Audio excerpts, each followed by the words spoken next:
और लोगों को ये दिक्कत आ रही है कि अनअप्रूव्ड एरिया है सर, सीवरेज पानी नहीं हो पा रहा है। एक मिनट सुन के सुन खतरा है बहुत। हाँ जी सर, नहीं होगी सर। जहाँ नाम पीछे ना कैंसिल मिल के जाऊँगा मैं, मिलने आया हूँ, लेके जाऊँगा। सर 12 साल हो गए सर, 12 साल दे दी है। एक मिनट सर, 8 मार्च को सर, तब भी दी थी सर, 8 मार्च को भी दी थी सर आपको मैंने। आप जब भी आते तब भी ये रिक्वेस्ट दी गई और आज भी दी है। नहीं, मैं तो आज ही आया। नहीं सर, आप साइक्लोथॉन में भी आए थे कि बस जब भी आप आए हैं तो समय ये एप्लीकेशन दी गई है। सर जी उनको 8 मार्च को अंतर्राष्ट्रीय महिला दिवस पे भी इसके रिगार्डिंग सर एप्लीकेशन दी थी। हाँ जी अगर अनऑथराइज है कोई रजिस्टर नहीं होगी। मैं कह रहा सर, मैं वही कह रही हूँ कि अनऑथराइज क्यों है सर? हूँ अनऑथराइज है ना। आपको 2012 से आबादी है सर, पूरी आबादी है सर। आप पार्षद है ना। हाँ जी सर, मेरी बात सुनिए, जो भी कोई कॉलोनी काटेगा उसको भेज कर एक मिनट सर मुझे दो।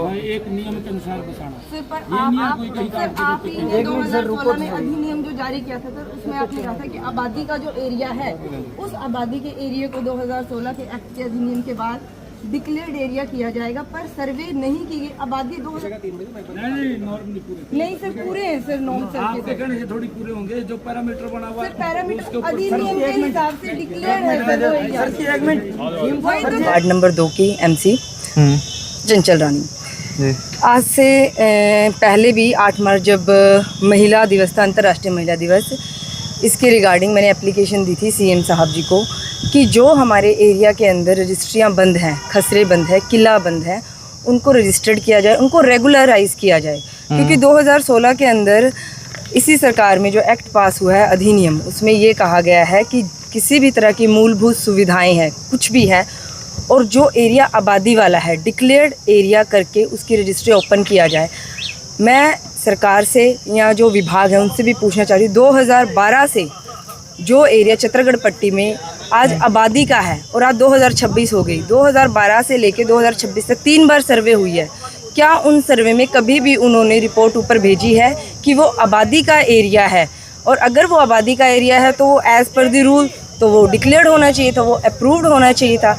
अब मुझे सीएम सर ने ये कहा है कि आप डीसी सर से मिल लीजिए, आपके नॉर्म शायद पूरे नहीं है, एरिया के नॉर्म्स कौन से पूरे नहीं है, जब वो पूरा का पूरा आबादी एरिया है पूरा। आप लोग को खुद पता होगा, वाटर वर्क्स के बाद जितना भी एरिया है वहाँ पे इवन जो एम्प्लॉइज़ हैं, चाहे वो पुलिस विभाग के हैं, चाहे वो जो आपका महकमा है जल विभाग के, वहाँ के एम्प्लॉइज़ वहाँ रहते हैं और उनको भी दिक्कतें आ रही हैं। यानी कि सरकार हमारे एम्प्लॉइज़ की जो रजिस्ट्रियाँ नहीं हो रही है उनको ही नहीं सुन रही है।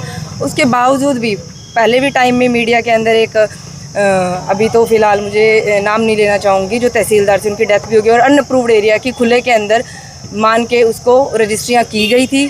तो उसमें क्या सरकार का जो रिवेन्यू है वो कहाँ गया?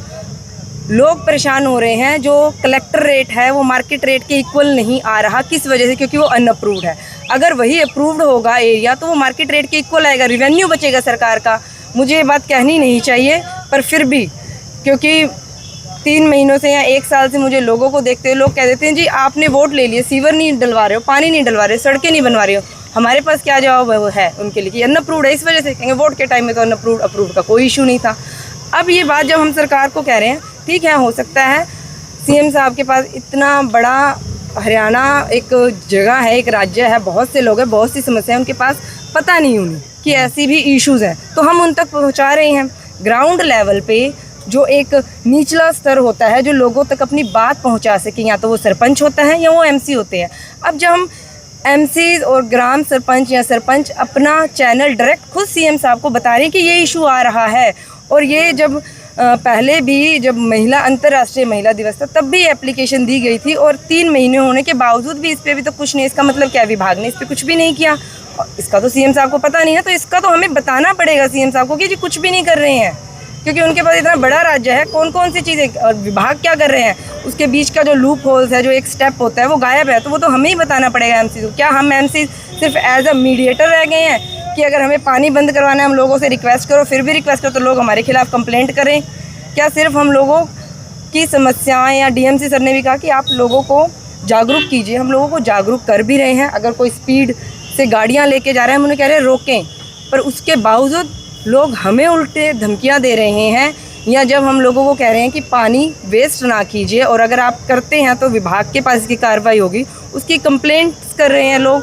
तो हम एमसीज की वैल्यू क्या रह गई है? क्या हम एमसीज सिर्फ इसलिए रह गए हैं कि लोगों को उनके प्रति हम जागरूक कर रहे हैं, तब भी वो नहीं सुन रहे, उल्टा हमारे खिलाफ कंप्लेंट्स दी जा रही हैं।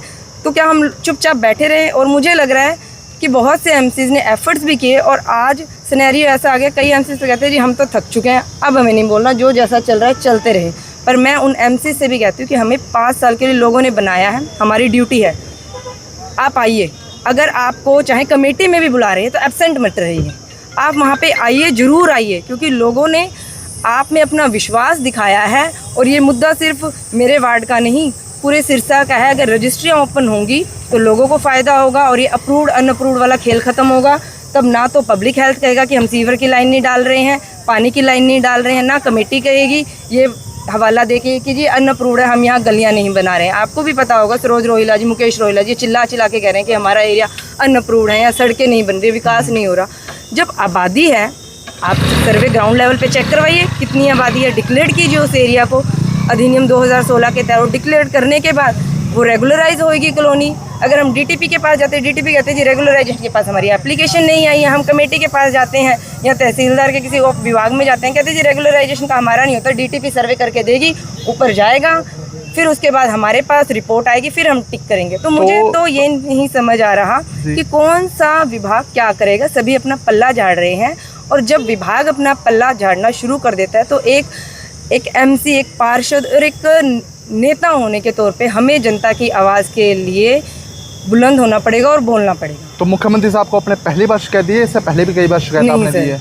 2025 में साइक्लोथॉन में जब एमसीज बनने का फर्स्ट टाइम सीएम साहब, जब भी सीएम साहब का दौरा हुआ है, हर बार मैंने हर बार एक ना एक एप्लीकेशन दी है। साइक्लोथॉन में जब सर आए थे उसमें एप्लीकेशन दी थी कि वार्ड के अंदर हमारे डिस्पेंसरी का इशू है, पार्क नहीं है, जगह नहीं है। उसके बाद जब भी सीएम साहब आए हैं, चाहे आम जनता की तरह हमें भीड़ में लग के हमारी एप्लीकेशन देनी पड़े, पर दी ज़रूर है। चाहे वो पब्लिक हेल्थ के सीवरेज की दिक्कत हो, चाहे औरतें जो हमारे वार्ड के अंदर 10-10, 12-12 बजे तक जाग के पानी भरें और सुबह उन्हें बच्चों को स्कूल भेजना है, उसकी शिकायतें, बहुत सी शिकायतें दी गई हैं। लगता है कि अब सुनवाई होगी? मुझे पूरी उम्मीद है, क्योंकि सीएम साहब ने यही कहा कि जो हमारी पहली जनसंवाद एक औपचारिक तौर से, क्योंकि हर बार जब एप्लीकेशन दिया वो एक दौरा था सीएम साहब का, वो कोई औपचारिक तौर पे यहाँ पे नहीं आए थे, ऑफिशियली किसी तरह भी शिकायतें नहीं थी। अब ये औपचारिक तौर से शिकायतों का दौर शुरू हुआ है, तो मुझे पूरी उम्मीद है कि इस पे कार्रवाई भी होगी।